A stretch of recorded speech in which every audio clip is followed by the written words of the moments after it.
آج سمجھتے ہیں کہ ہم سانس اندر کیسے لے جاتے ہیں اور اسے پھر باہر کیسے نکالتے ہیں۔ کسی بھی طرح کے گیس کو ایک جگہ سے دوسری جگہ لے جانے کے لیے آپ کو پریشر ڈفرینس بنانا پڑتا ہے۔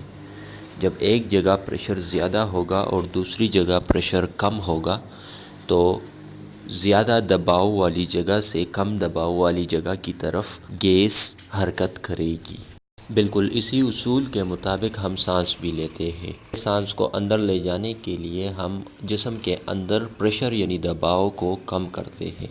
چونکہ ایٹماسفیرک پریشر کانسٹنٹ ہے اور جب ہم اسی ایٹماسفیرک پریشر کے مقابلے میں جسم کے اندر کا پریشر کم کرتے ہیں تو سانس اندر کی طرف جاتی ہے اور اس پروسیس کو ہم سانس لینا یا انہیلیشن کہتے ہیں۔ بالکل اسی طرح جب ہوا یا گیس کو باہر نکالنا ہو تو ہم اندر کے پریشر کو باہر یعنی ایٹماسفیرک پریشر کے مقابلے میں زیادہ کرتے ہیں، ہوا باہر نکل آتی ہے جس کو ہم ایکسہیلیشن کہتے ہیں۔ اب سوال یہ پیدا ہوتا ہے کہ اندر پریشر کم اور زیادہ کیسے ہوتا ہے؟ اس بات کو سمجھنے کے لیے سب سے پہلے آپ کو پریشر یعنی دباؤ اور ایریا یعنی جگہ کے درمیان تعلق کو سمجھنا ہوگا۔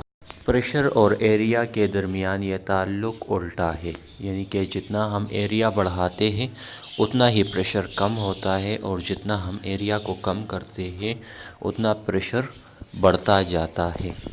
آپ نے نوٹ کیا ہوگا کہ جب آپ سانس اندر لے جاتے ہیں تو آپ کا سینہ پھول جاتا ہے، اس کا سائز بڑا ہو جاتا ہے، اور جب آپ سانس باہر نکالتے ہیں تو سینہ چھوٹا ہو جاتا ہے، وہ بیٹھ جاتا ہے۔ دیکھیے جب ہمیں آکسیجن کی ضرورت ہوتی ہے تو ہمارا برین ہمارے چیسٹ مسلز اور ایبڈومینل مسلز کو سکڑنے یعنی کہ کنٹریکٹ ہونے کا کہتی ہے۔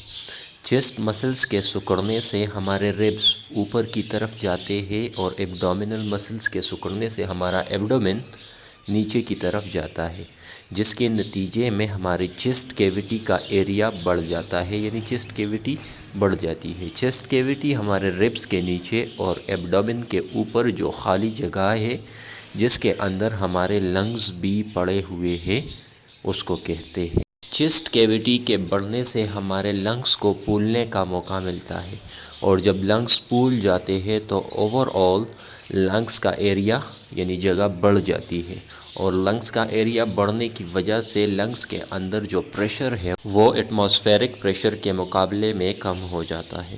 اس سب کے نتیجے میں زیادہ پریشر والی جگہ یعنی کہ ایٹماسفیئر سے ہوا کم پریشر والی جگہ یعنی ہمارے لنگز کے اندر جاتی ہے۔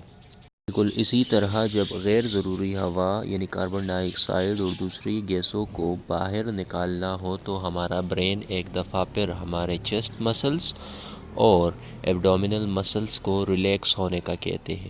چیسٹ مسلز ریلیکس ہونے سے ہمارے ریبس نیچے کی طرف جاتی ہے اور ہمارا ایبڈومن اوپر کی طرف آتا ہے، جس سے ہماری چیسٹ کیوٹی کم ہو جاتی ہے۔ چیسٹ کیوٹی کے کم ہونے سے لنگز سکڑ جاتے ہیں اور لنگز کے سکڑنے کی وجہ سے لنگز کے اندر کا پریشر ایٹماسفیرک پریشر کے مقابلے میں بڑھ جاتا ہے، جس کے نتیجے میں ہوا باہر ایٹماسفیئر کی طرف حرکت کرنے لگتی ہے۔ امید ہے آپ کو اس بات کی سمجھ آ گئی ہوگی کہ ہماری سانسیں کیسے چلتی ہیں۔ ہم چھینکتے کیوں ہیں؟ ہمیں ہچکیاں کیوں آتی ہے پہاڑی علاقوں میں، یا پھر جب ہم کنویں میں یا غار میں جاتے ہیں تو ہمیں سانس لینے میں مشکلات کیوں پیش آتی ہے؟ ان سوالات اور ان جیسے مزید سوالات کے کنسیپچول جوابات آسان اور سادہ الفاظ میں جاننے کے لیے ہمارے چینل پر آئیے، اپنی زندگی کو سائنٹیفک طریقے سے سمجھیے اور ہمارے چینل کو سبسکرائب کرنا نہ بھولیں۔